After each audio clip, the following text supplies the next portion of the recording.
आणि स्वागत आहे तुमचं सगळ्यांचं आपल्या YouTube चॅनलमध्ये। आणि आज आहे रविवार। आजचा दिवस तुम्हाला खूप छान आनंदाचा आणि आरोग्यदायी असा जाऊ देत। आणि आज आहे रविवार, त्याच्यामुळे होत असं की मला वाटतं खूप जणांच्या घरामध्ये असे होत असेल की जरा निवांत चालू असतं सगळं। मुलांची शाळेला सुट्टी असते त्याच्यामुळे तर उशिरा उठलेली आहेत श्रवण आणि श्लोक, आणि ब्रश वगैरे करून झालेले, थोडंसं चहा बिस्किट वगैरे झालेले, खाऊन गेलेले आहे सायकल खेळायला। तर तोपर्यंत म्हटलं चला नाश्त्याची तयारी करून घेऊया। त्यांना पाणी ठेवलेले तापायला, आणि रविवार असल्यामुळे श्रवण म्हणत असतो बघा की मम्मी जास्त गडबड करत जाऊ नको आंघोळीला, थोडा मला निवांत करू दे।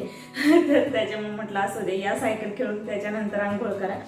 तर चला असो। आणि नाश्त्याची तयारी तर बऱ्यापैकी रोज तर आपल्याला डब्याला द्यायचं असतं म्हणून चपाती भाजीच असते। तर आज म्हटलं जरा काहीतरी वेगळं करायचे होते। खरं तर मेंदू वडे काल प्लॅनिंग केलं होतं, पण काही कारणास्तव नाही केले, कारण होत असं जरा तळलेलं नकोच वाटतं। रातच बरे झालेले आहेत व्यवस्थित असे, त्याच्यामुळे नको म्हटलं जरा बघू पुढच्या रविवारी वगैरे करायला येईल। आणि मग जी म्हणजे साडीची मूग डाळ असते ना, तर ती होती भरपूर अशी, ती पण म्हटलं थोडीशी अशी जाळे लागल्यासारखं झालं होतं, स्वच्छ केली तिला आणि रात्री भिजत घातली खराब होऊन जाण्यापेक्षा। त्याचं कारण आपली मूग डाळ ही खूप पौष्टिक असते आणि त्याच्या सालीची मूग डाळ तर अजूनच पौष्टिक होते।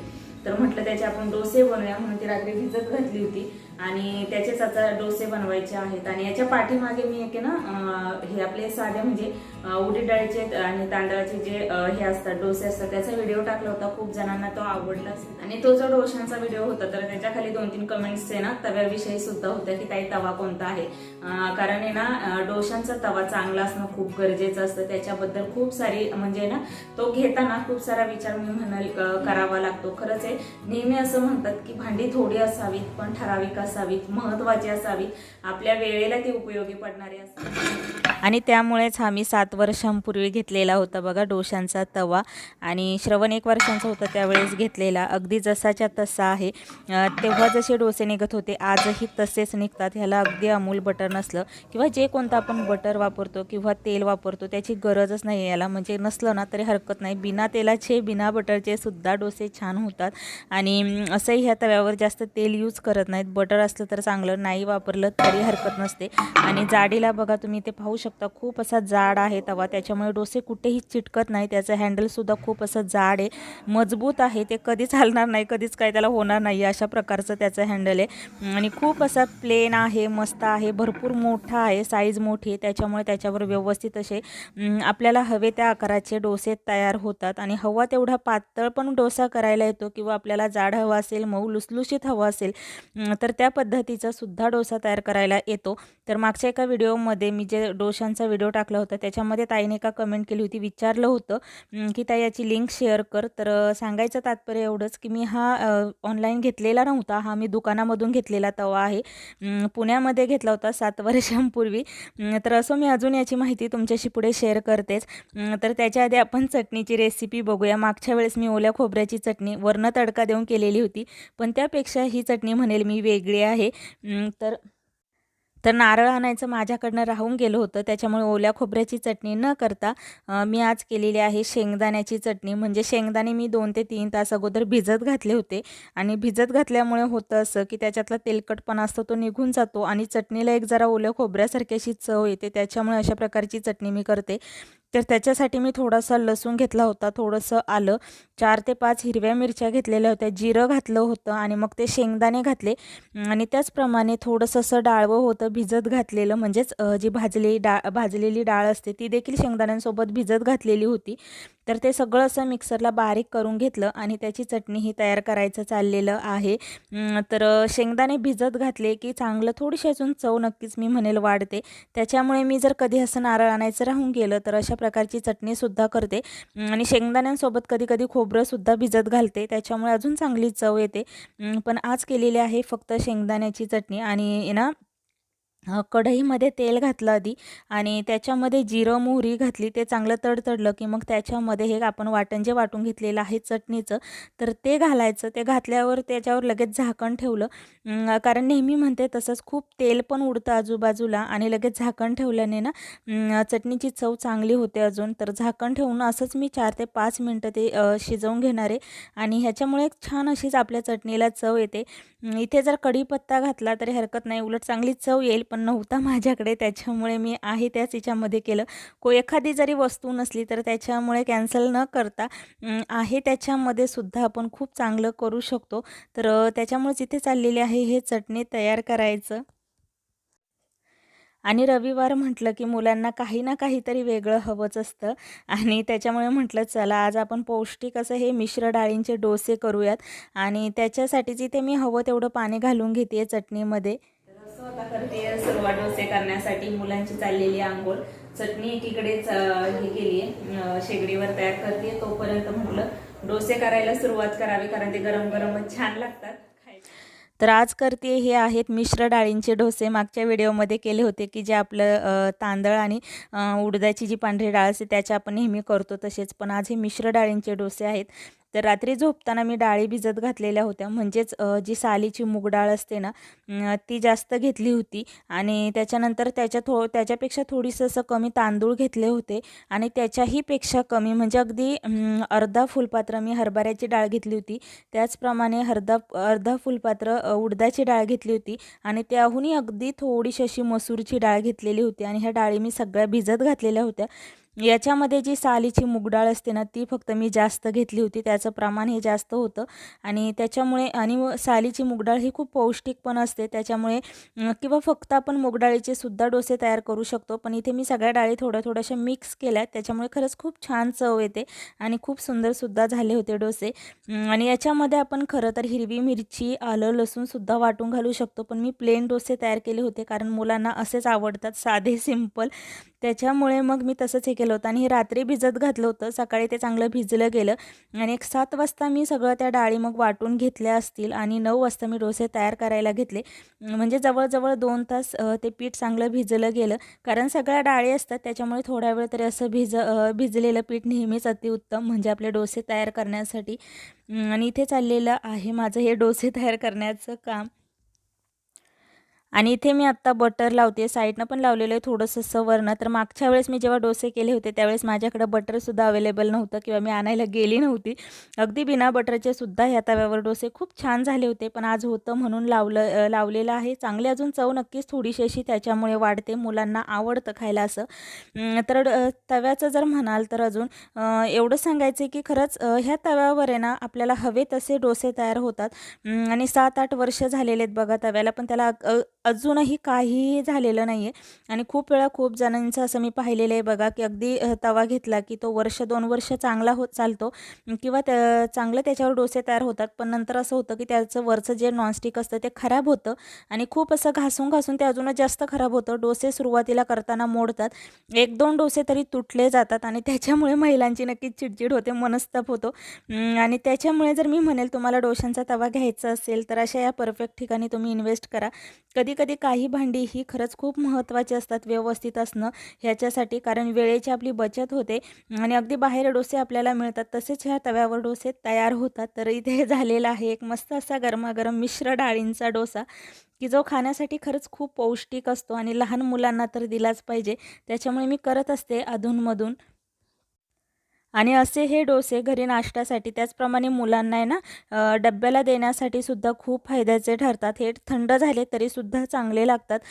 आणि हे ना अगदी आपण तांदूळ आणि उडदाच्या डाळीचे जसे करतो ते जरा कुरकुरीत पातळ चांगले वाटतात, पण असे हे डोसे ना आपण अगदी धिरडं जसं असतं म्हणजेच बेसन पिठाची आपण पोळी जशी करतो ना तसे हे डोसे थोडेसे जाडीला ठेवले ना तर उलट अजून छान लागतात. आणि असे हे डोसे मी म्हणेल फक्त नॉनस्टिक तव्यावरच नाही, अगदी आपला चपातीचा जो तवा असतो त्याच्यावर ॲल्युमिनियमचा असतो त्याच्यावर सुद्धा छान होतात, हरकत नसते. पण तव्यावर ह्या होतात चांगले म्हणून मी याच्यावरच केले आणि खूप असे पटापट होतात, वेळेची अशी बचत होते मी म्हणे. आणि माझ्या ज्या गोडताई मैत्रिणी आहे जे कोणी पाहते तर तुमच्याकडे सुद्धा असे डोसे करण्याची जर वेगळी पद्धत असेल तर माझ्याशी नक्की शेअर करा कमेंट्सच्या माध्यमातून. आणि ना 7 वर्षांपूर्वी जेव्हा मला नॉनस्टिक म्हणजे असा हा डोशांचा तवा घ्यायचा होता ना, तर मी शेजारच्या काकूंना विचारलं होतं मला घ्यायचा आहे, मी कोणता घेऊ काय? कारण त्यावेळेस मला एवढी माहिती नव्हती खरंच. आणि त्यावेळेस त्यांनी मला असं सांगितलं होतं की तू हाच तवा घे, कारण त्यांच्याकडे सुद्धा सेम असाच तवा होता. त्या म्हटल्या खूप छान आहे, क्वालिटी चांगली आहे. तर त्यांना मी त्यावेळेस प्राईज विचारली होती, काहीतरी 1200 का 1250च्या दरम्यान त्यावेळेस ती प्राईज होती. आणि मी जरा हे झाले, म्हटलं एवढी प्राईज, एवढा महाग का तवा हा, तर नको घ्यायला. तर त्यांनी मला खूप समजावून सांगितलं होतं आणि ती गोष्ट मला पटलीसुद्धा बघा, की त्या म्हटल्या तवे जर आपण साधेसुद्धा घेऊ शकतो, अगदी 200-250 पासून डीमार्टमध्ये किंवा दुकानात पण मिळतात आपल्याला हवे तसे तवे. पण आहे ना, ते तव्यांचं नंतर होतं असं, की ते ना 6 महिन्याने अगदी वर्षभराने लगेच खराब व्हायला सुरुवात होते. आणि ना म्हणजे अगदी त्याचं नॉनस्टिक खराब होतं, डोसे तर लवकर निघत नाही. त्याच्यामुळे तू एकदाच इन्व्हेस्ट कर आणि विचारपूर्वक कर. उलट थोडंसं तुला जर घ्यायचाच असेल ना तवा, थोडंसं थांबून तू घेतला तरी चालेल, पण असाच तवा घे, तुला खूप उपयोगाला येईल. आणि खरं आहे बघा, एकदा घेतली की म्हणजे अशी ही भांडी आहेत ना, एकदा घेतली की खरंच ती आपल्याला अशी भरपूर वर्ष गेलीच पाहिजेत. खूप सारखे त्याच्यावर पैसे इन्व्हेस्ट करण्याची गरज पडू नये. म्हणून हा तवा मी म्हणेल खरंच मला खूप उपयोगाचा पडतो आहे. आणि तुम्हाला जर घ्यायचा असेल तर खरंच मी सजेस्ट करेल, नक्की घ्या. आणि एका ताईने माझ्या कमेंट केली होती, की ताई लिंक शेअर कर. तर लिंक नाही ताई, मी शॉपमध्ये घेतला होता आणि आजही ह्या तव्याची प्राईस 1200च्या दरम्यानच असेल मला असं वाटतं, कारण माझ्या दीदीने पण घेतला होता मागच्या वर्षी. आणि मुलांचं चाललेलं आहे नाश्ता करायचं काम. त्यांना गरम गरम डोसे करून देते. एकीकडं चहा ठेवलेला आहे आत्ता, कारण सकाळी एकदा उठल्यावर चहा होतो अंघोळ झाली की, आणि त्याच्यानंतर नाश्ता एकदा झाला की आपल्याला चहा हवाच असतो बघा. आणि नाश्ता हा कोणत्याही प्रकारचा असू देत, पण चहा पिल्याशिवाय बरं नाही वाटत. हा? दादासारखा शाव चांगलं झालंय टेस्टला नक्की.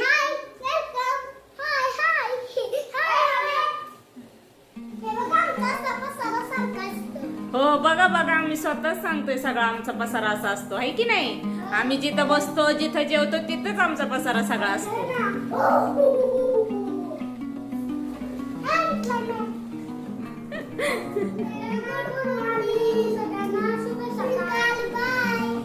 लगेच बाय.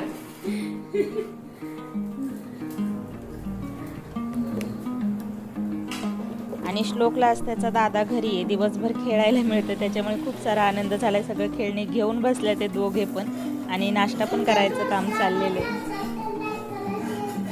हो ना.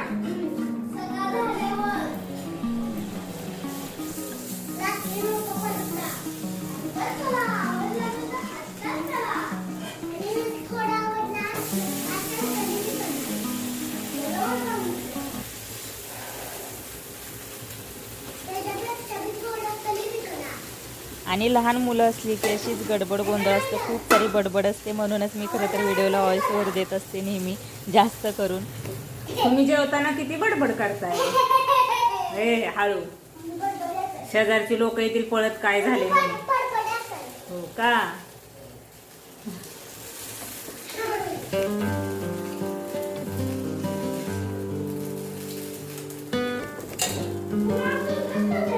हा?